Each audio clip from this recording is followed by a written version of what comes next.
2002년 6월 5일 청주 물탱크 주부 살인사건은 오후 5시경 충북 청주시 흥덕구의 한 다세대 주택에서 발생했습니다. 고등학교 1학년인 송군은 학교 수업을 마치고 집으로 돌아왔습니다. 거실에 들어서자 그는 평소와 다른 모습의 집안을 목격하게 됩니다. 소파는 평소와 다른 위치에 놓여 있었고 전화선은 뽑혀 있었습니다. 붙박이장과 그 안의 물건들은 어지럽게 바닥에 흩어져 있었고 세탁기에는 빨래가 가득 차 있었으며 부엌에서는 저녁 준비 중이던 재료가 그대로 방치되어 있었습니다. 송군의 어머니 강 씨는 평소에도 매우 깔끔한 성격으로 이날 하루 종일 집에 있을 예정이라고 가족들에게 말했었습니다. 이상한 상황에 송군은 불안감을 느끼기 시작했습니다. 얼마 후 중학교 3학년 여동생 송양이 귀가했지만 어머니는 여전히 돌아오지 않았습니다. 두 남매는 몇 시간 동안 어머니를 기다렸지만 그녀의 모습은 보이지 않았습니다. 결국 송군의 아버지인 송 씨는 아침이 되어도 강 씨가 돌아오지 않자 그의 불안은 점점 커졌습니다. 결국 송 씨는 경찰에 실종 신고를 하기로 결심했습니다. 그런데 사건에 대한 경찰의 반응은 극히 미온적이었습니다. 요즘 남자와 바람나서 도망치는 여성이 많다는 말이 가족의 불안을 가볍게 여기듯 내뱉어졌습니다.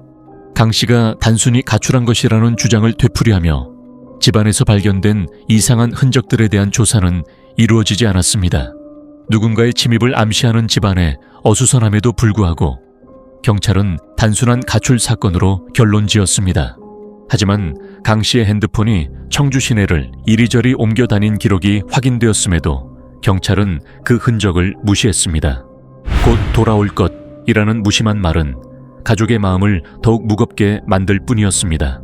가족들은 강 씨의 성격을 잘 알고 있었습니다. 그녀는 그 누구보다 가족을 소중히 여기는 아내이자 어머니였기 때문에 그녀가 남편에게 아무런 말도 없이 사라질 리가 없다고 확신했습니다. 강 씨의 실종이 시작된 날 2002년 6월 5일 오후 5시 22분 충북 청주시의 한 은행에서 불가사의한 일이 벌어졌습니다. 강 씨의 카드가 사용되며 현금이 인출된 것입니다. 하지만 그게 전부가 아니었습니다. 11분 후 청주버스 터미널의 ATM에서도 같은 카드로 또 한 차례의 현금 인출이 있었습니다. 이날 강 씨의 카드에서 무려 1,000만 원이 빠져나갔습니다. 가족들은 강 씨가 납치되었을 것이라고 확신하며 은행으로 향했습니다. CCTV를 확인한 결과 그곳에는 강 씨가 아닌 수상한 남성이 포착되었습니다. 20대 후반에서 30대 초반으로 보이는 그는 작은 키와 다부진 체격, 그리고 눈에 띄는 큰 코가 특징이었습니다.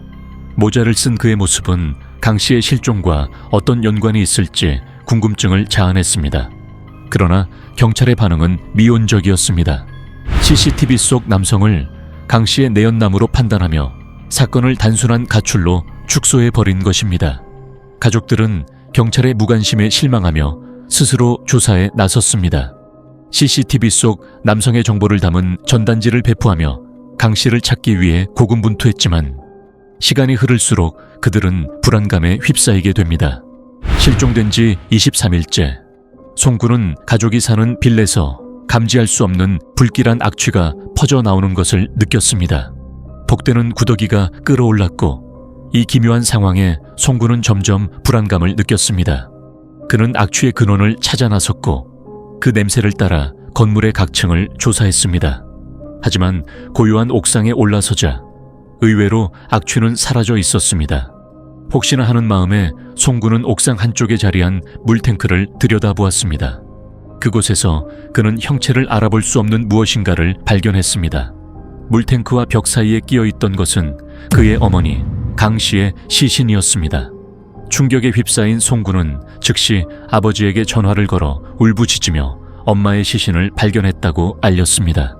신고를 받은 경찰은 사건을 단순한 가출 사건에서 살인 사건으로 전환했지만 이미 23일이 지나고 시신은 극심한 부패로 인해 진실을 말해주지 않고 있었습니다. 국립과학수사연구원의 부검 결과 사망 추정 시각은 6월 5일 오후 3시 30분에서 5시 사이로 밝혀졌으나 사망 원인은 여전히 미궁 속에 남아 있었습니다. 사건이 살인으로 전환되자 경찰은 송 씨를 범죄의 주축으로 몰았습니다. 그들은 마치 범인이 송 씨라는 결론에 도달한 듯한 태도로 수사를 진행했습니다. 근거는 단순했습니다. 사건 당일 현관문은 열려 있었고 외부 침입의 흔적은 발견되지 않았습니다. 주변 이웃들은 그날 밤 비명이나 다툼 소리를 전혀 듣지 못했다고 증언했습니다. 이는 범인이 강 씨에게 잘 알려진 인물일 것이라는 추측을 낳았습니다. 경찰은 송 씨가 강 씨를 물탱크실로 유인한 후 시신을 은폐했을 것이라고 주장했습니다. 물탱크실은 그들만의 비밀스러운 장소로 여겨졌고 송 씨가 이를 알고 있었다는 점은 그를 더욱 의심스럽게 만들었습니다. 하지만 사건의 전개는 복잡하게 얽혀 있었습니다.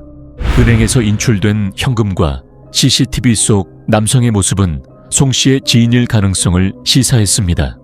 경찰은 송 씨가 아내의 핸드폰 신호를 조작해 그녀가 여전히 생존하고 있는 것처럼 꾸미려 했다는 주장을 제기했습니다. 모든 정황이 남편 송 씨를 범인으로 지목하고 있는 듯 보였지만 이 사건은 그저 표면적인 모습만으로 판단하기엔 너무나 복잡했습니다. 한 가족의 비극 속에 감춰진 진실은 미스터리로 가득 차 있었고 송 씨에게는 아내를 죽이고 시신을 유기할 만한 동기가 없었습니다. 주변의 가족들과 친지들은 모두 두 사람의 관계가 좋았고 평소에 송 씨는 강 씨를 애정 깊게 보살폈다는 사실을 증언했습니다. 송 씨는 교통사고로 인해 1급 장애인이었고 한쪽 팔과 다리에 장애가 있는 그가 과연 어떻게 아내의 시신을 옥상 물탱크실로 옮길 수 있었겠습니까? 만약 그가 범인이라면 아내를 살해하게 한 뒤 이렇게 쉽게 발견될 수 있는 곳에 시신을 숨겼다는 것이 논리적으로 모순이었습니다. 시체를 은폐하기 위해서는 사람들이 드나들지 않는 오히려 숨기기 좋은 장소를 선택하는 것이 상식적이지요. 또한 사건이 발생한 날 송 씨는 동료들과 함께 있었다는 알리바이가 확인되었습니다.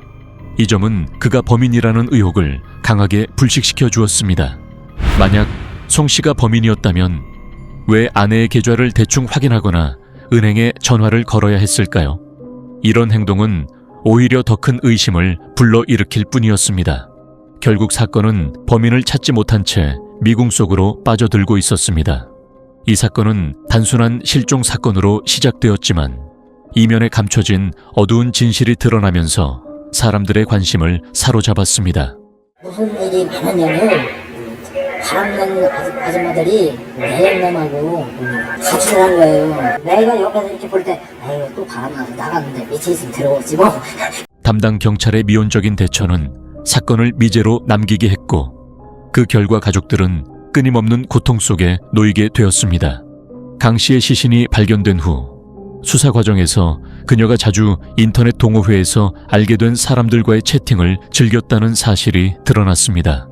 실종 당일 그녀가 남긴 마지막 메시지, 아들에게 도시락 준비하러 간다는 간단한 한마디가 지금은 무거운 의미를 담고 있습니다. 이 메시지가 의미하는 바는 누구도 알 수 없었습니다. 만약 경찰이 즉시 채팅 기록을 확보했더라면 강 씨가 단순히 가출한 것이 아니라는 사실을 발견했을 가능성이 있었습니다. 그러나 그들은 자신의 직감에만 의존하며 결정적인 단서를 놓쳐버렸습니다. 더욱 절망적인 것은 강 씨의 핸드폰 신호를 제대로 추적하지 않았다는 점입니다. 시간이 흘러 강 씨의 딸은 재수사를 요청하는 서명 운동을 시작했습니다.